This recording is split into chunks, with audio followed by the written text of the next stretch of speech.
सभी का स्वागत है। ये जो समरी है डैन हीथ और चीप हीथ की किताब मेड टू स्टिक से।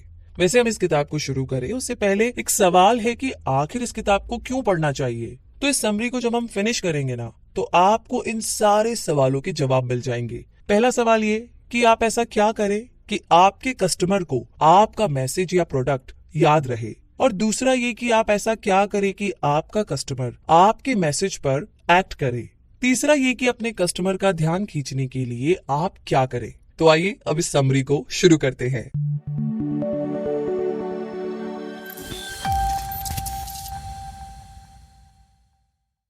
चलिए मानते हैं कि मेरा एक दोस्त है जिसका नाम है डेव। तो एक बार मेरा ये दोस्त डेव बिजनेस ट्रिप के लिए न्यूयॉर्क जा रहा था। वैसे उसकी फ्लाइट में अभी भी काफी टाइम था, तो ऐसे ही टाइम पास करने के लिए वो एक बार में पहुंचा। तभी अचानक एक खूबसूरत लड़की वहां पर आई और उसने देव को एक ड्रिंक ऑफर की। अब एक खूबसूरत लड़की की इस पेशकश को देव भला कैसे ठुकराता, तो उसने खुशी खुशी इस ऑफर को एक्सेप्ट कर लिया। तो उस लड़की ने 2 ड्रिंक्स ऑर्डर किए, एक अपने लिए और एक देव के लिए। तो उसके बाद क्या हुआ, देव को कुछ भी याद नहीं था।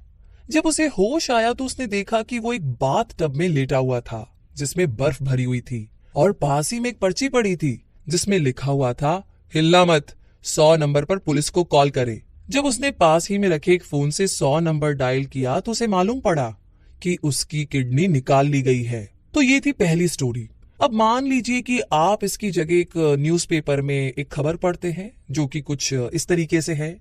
व्यापक अर्थ में मुद्रा प्रगति को कुछ इस तरह देखा जा सकता है कि किसी भी माध्यम से प्राप्त पर कैपिटा उचित तनख्वाह में होने वाली प्रगति, कुल प्राप्त वस्तु और आर्थिक क्षेत्र में व्यापार की बढ़ोतरी। अब आपने दोनों स्टोरीज को अच्छे से सुन लिया है, और अपने एक दोस्त को अब मैं कहूं कि आप फोन करके बताइए कि आपने एग्जैक्टली क्या समझा इन दोनों स्टोरीज से। तो क्या आप बता सकते हैं कि आपको कौन सी स्टोरी ज्यादा याद रहेगी? जाहिर सी बात है आप कहेंगे कि रूबी पहली वाली, क्योंकि वो ज्यादा इंटरेस्टिंग है और वो हमेशा याद रहेगी। तो कहने का मतलब ये है कि एक स्टोरी को यादगार बनाने के 6 प्रिंसिपल है, जिसे SUCCESS यानी कि सक्सेस वर्ड से याद किया जा सकता है। यानी कि आप S से अपने मैसेज को सिंपल बनाएं, U से अपने मैसेज को अनएक्सपेक्टेड रखें, C से अपने मैसेज को कॉन्क्रीट और अगले C से क्रेडिबल, E से मैसेज को इमोशनल रखें और S से अपने मैसेज में स्टोरी डालें। सक्सेस वर्ड में वैसे तो एक और S आता है, एंड लास्ट वाले S से कोई भी प्रिंसिपल नहीं है।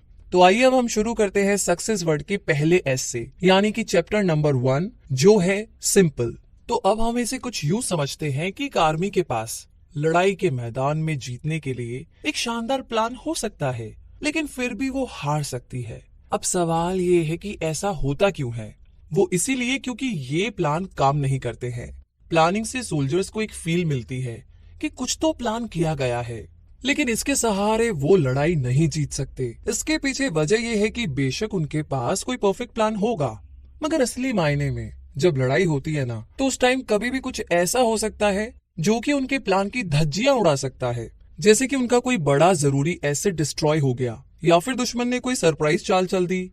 तब सोल्जर्स प्लान को इग्नोर करके अपने इंस्टिंक्ट के हिसाब से एक्ट करेंगे, और वैसे किसी भी अनप्रिडिक्टेबल खतरनाक हालात में कोई प्लान मुश्किल से ही काम करता है। कहने का मतलब ये है कि आपको अपने मैसेज को सिंपल रखना पड़ेगा। दूसरे शब्दों में कहे तो आपको आइडिया का मेन मैसेज, कोर मैसेज मालूम होना चाहिए, ताकि जिसे भी वो कोर मैसेज पता हो वो उस कोर मैसेज के अकॉर्डिंग अपना प्लान चेंज करता रहे। अब आइडिया का कोर पता करने के लिए आपको ना फालतू के आइडियाज को हटाने पड़ेंगे, जो कि बहुत ही आसान है। बस मुश्किल है तो उन इम्पोर्टेंट आइडियाज को रिमूव करना जो कि मोस्ट इम्पोर्टेंट नहीं है।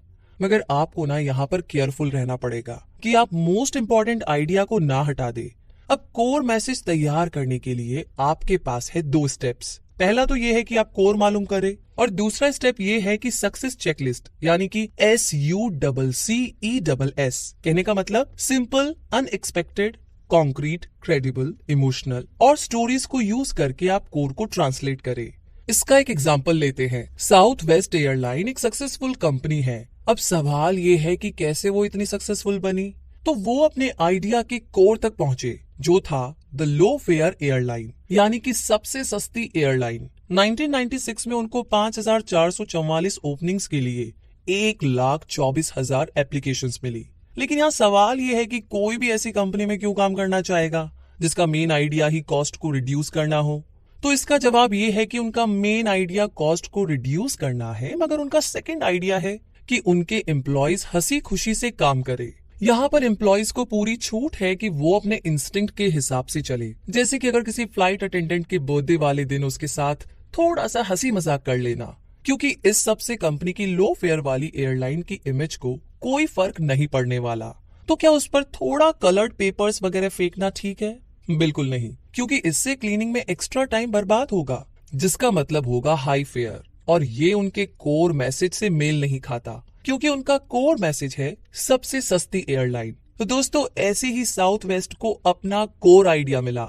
ज्यादा कॉम्प्लेक्सिटी से ना लोग बेकार की चीजें चुन लेते हैं और क्रिटिकल चीजों को छोड़ करके उन्हें अपनी प्रायोरिटी बना लेते हैं। तो दूसरा स्टेप होगा कि सक्सेस की चेकलिस्ट को यूज करके कोर को ट्रांसलेट किया जाए। किसी पैराग्राफ को चेक कीजिए जो कि आपने लिखा हो और 6 प्रिंसिपल को लेकर के एक चेकलिस्ट बनाएं, जिसके बारे में हमने पहले बात